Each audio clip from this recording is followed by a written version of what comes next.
الحمد للہ رب العالمین والصلاة والسلام علی سید المرسلین اما بعد فاعوذ باللہ من الشیطان الرجیم بسم اللہ الرحمن الرحیم الصلاة والسلام علیک یا رسول اللہ وعلی آلک واصحابک یا حبیب اللہ۔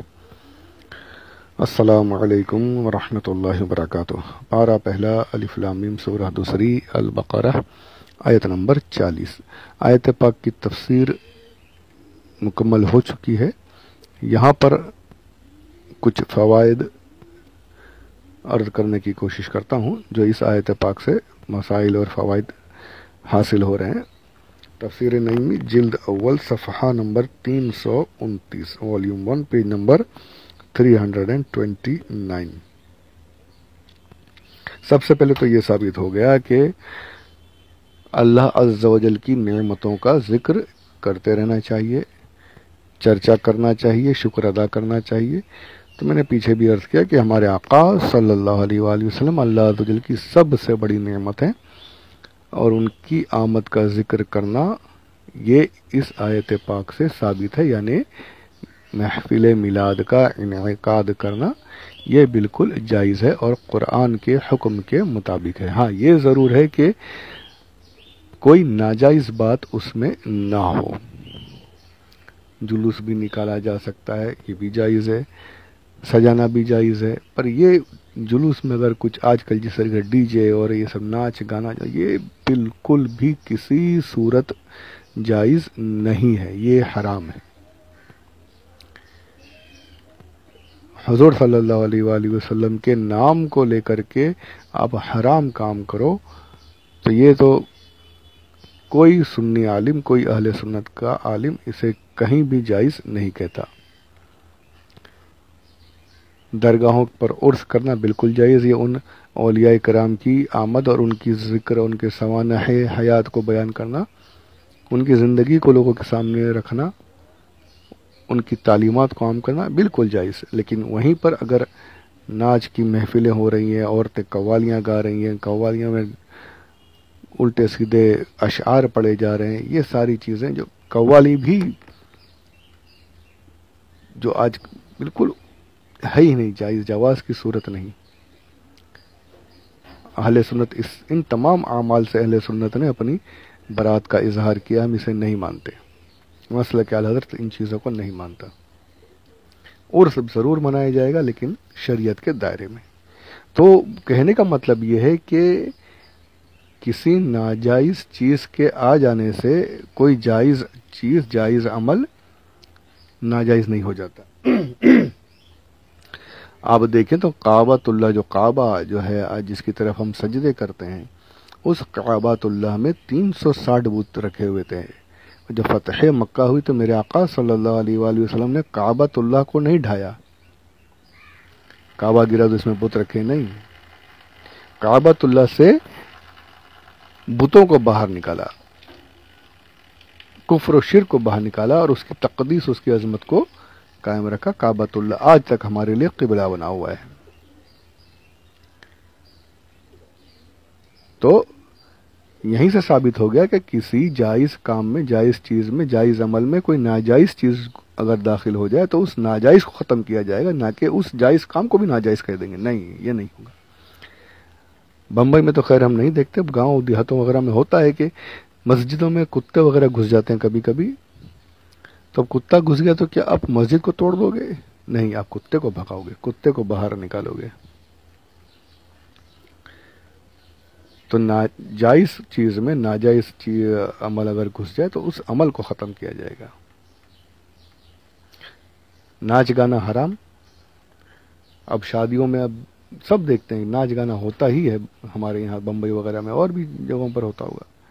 تو اب یہ ناچ گانا حرام ہے تو یہ اس حرام کی وجہ سے کیا آپ نکاح کی سنت کو حرام کہہ دو گے؟ نہیں، آپ اس ناچ گانے کو ختم کرنے کی کوشش کرو گے۔ نکاح بالکل جائز، لیکن وہ چیز جو ہے وہ ناجائز ہے، اس ناجائز کو ختم کیا جائے گا، اس کو روک۔ تو اسی مطلب کہنے کا مثالوں سے مطلب یہی ہے کہ جائز چیزیں جو ہیں محفل میلاد، بزرگان دین کے عرس اور دوسری جو چیزیں اس میں جو ناجائز کام آ گئے ہیں ان ناجائز کاموں کو ختم کیا جائے گا، نہ کہ ان جائز کاموں کو۔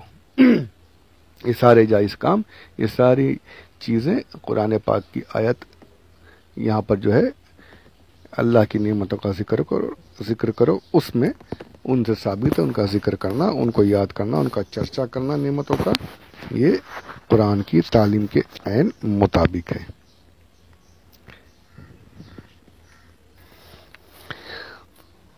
دوسرا فائدہ یہ حاصل ہوا کہ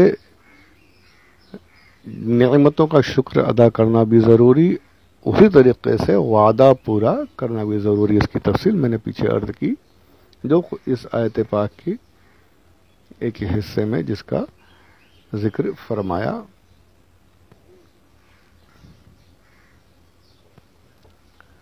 وَأَوْفُوا بِعَهْدِي أُوفِ بِعَهْدِكُمْ، وَأَوْفُوا، تو وعدہ پورا کرنا بھی ضروری ہے، وعدہ بھی پورا کرنے کی اہمیت پر دھیان دینا چاہیے، صرف یہودیوں کے لیے نہیں، سب کو وعدہ پورا کرنا ہے۔ اور تیسری بات یہ بھی ثابت ہوئی وَإِيَّايَ فَارْهَبُونِ، کہ اللہ سے ہی ڈرنا ہے۔ مسلمانوں کو تو خاص طور پر صرف اور صرف اللہ عز و جل کا ہی ڈر اپنے دل میں رکھنا چاہیے۔ دنیا کا ڈر اگر آ گیا دلوں میں تو پھر جو ہوتا ہے وہ سب کے سامنے ہے، اور جہاں اللہ کا ڈر ہو تو پھر ساری دنیا ڈرتی ہوئی دکھائی دیتی ہے۔ یہ ضروری ہے کہ ہمارے اندر صحیح معنوں میں اللہ کا خوف، اللہ کا ڈر ہونا چاہیے۔ وَإِيَّايَ فَارْهَبُونِ، اور ڈر اور خوف کی کچھ باتیں انشاءاللہ اگلے آیت میں بھی انشاءاللہ آئیں گی، میں وہاں پر عرض کروں گا۔ اب ایک بات یہاں پر یہ بھی دیکھنے کی ہے کہ اعتراض کیا جاتا ہے کہ اللہ عز و جل نے فرمایا تم بھی کہتے ہو کہ اللہ سے ہی ڈرو، وَإِيَّايَ فَارْهَبُونِ، مجھے سے ڈرو، میرا ہی خوف رکھو، تو تمہارا عمل تو بالکل الٹا ہے۔ تم تو یہ کرتے ہو کہ ارے غوث پاک بڑے جلالی ہیں، ان کے بارے میں کچھ غلط بات نہیں کرنا چاہیے، غریب نواز کے خلاف کچھ مت بولو، تم تو ولیوں سے بھی ڈرتے ہو، تم تو نبیوں سے بھی ڈرتے ہو کہ حضور صلی اللہ علیہ وسلم کی شان میں کوئی بے ادبی نہیں ہو جائے، کچھ نہ بولو، تم نبیوں سے ڈرتے ہو، ولیوں سے ڈرتے ہو، اللہ سے۔ اللہ فرما رہا ہے یا فارہبون، صرف اللہ سے ڈرو، تو تم تو قرآن کے خلاف کر رہے ہو۔ یہ اعتراض کیا جاتا ہے، یہ اعتراض کیا جاتا ہے کہ تم اللہ سے نہیں ڈرتے، نبیوں سے، ولیوں سے ڈرتے ہو، بزرگوں سے ڈرتے ہو۔ تو اس کا بڑا پیارا جواب ہے کہ بھائی ہمارا یہ جو خوف ہے کہ بزرگوں کی ناراضگی نہیں ہونی چاہیے، بزرگوں کی ناراضگی سے بچنا چاہیے، جو ہمارا یہ خوف ہے یہ در حقیقت اللہ عز و جل کا ہی خوف ہے۔ ہم ان سے اس لیے ڈرتے ہیں کہ یہ اللہ عز و جل کے پاکیزہ برگزیدہ مقرب بندے ہیں، ان کی ناراضگی میں اللہ عز و جل کی ناراضگی چھپی ہے۔ اگر ہم نے انہیں ناراض کیا، ہم نے انہیں تکلیف پہنچائی، تو یقیناً یہ اللہ عز و جل کو تکلیف پہنچانا ہے، اللہ عز و جل کو ناراض کرنا ہے۔ خود حدیث پاک میں موجود ہے من عاد لی ولیًا فقد آذنتہ بالحرب، کہ جس نے میرے ولی کو تکلیف پہنچائی میں اس سے جنگ کا اعلان کرتا ہوں۔ اب ولی، جب ولی کے بارے میں یہ ہے تو نبی، اور نبی ہر نبی ولی ہے، ہر نبی اللہ کے ولیوں میں بڑا مقرب، اور پھر اس کے بعد مطلب نبوت کا مقام تو وہ الگ ہی مقام ہے۔ تو اس لیے ہمارا کہ ہم سے کوئی بے ادبی، کوئی گستاخی نہ ہو جائے، اس کی وجہ یہ ہے کہ کہیں ان کو ناراض کر کے ہم اللہ عز و جل کی ناراضگی نہ مول لیں، اس لیے ہم ان کی ناراضگی سے ڈرتے ہیں، ان کا ادب و احترام کرتے ہیں، اور شریعت کے مطابق ان کی تعریفات بھی بیان کرتے ہیں اور کرتے رہیں گے۔ تو یہ چند باتیں، اعتراضات اور فوائد وغیرہ جو اس آیت پاک سے حاصل ہو رہے تھے میں نے مختصراً عرض کیے۔ الحمدللہ آج یہاں پر آیت نمبر 40 بھی مکمل ہوئی، 40 کا مبارک عدد الحمدللہ اللہ نے پورا کروایا۔ دعا ہے کہ مولا کریم اس سلسلے کو قبول فرمائے، آپ سب کوشش کریں، چینل کو سبسکرائب ضرور کریں، لوگوں میں عام کریں، اور اگر کچھ غلطی ہو تو مجھے متنبہ کریں، بتائیں، اور اگر کچھ اچھا لگے تو ضرور لوگوں تک پہنچائیں، شیئر کریں۔ پروردگار ہماری اس کوشش کو قبول فرمائے، صحیح معنوں میں عمل کی توفیق عطا فرمائے۔ آمین بجاہ النبی الامین صلی اللہ علیہ وسلم، وما علینا الا البلاغ المبین۔